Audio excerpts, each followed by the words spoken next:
बनाती हैं, very good. और 4th क्लास के स्टूडेंट है इशाल हमारे पास, और आप उनका टैलेंट देखें। बिल्कुल ऐसे ही है। इशाल, आपका हैदराबाद से कराची तक का सफर कैसा रहा, मुझे जरा ये तो बताएं। बहुत अच्छा रहा।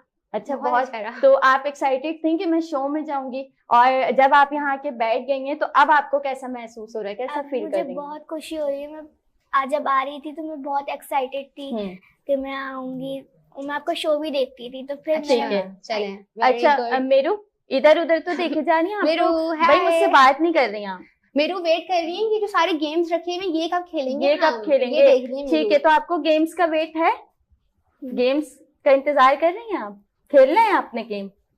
ठीक है, कौन सा गेम खेलना है? अच्छा, मैं आपसे मैं यही सवाल कर लेता हूँ, आपको कौन सा गेम खेलना है?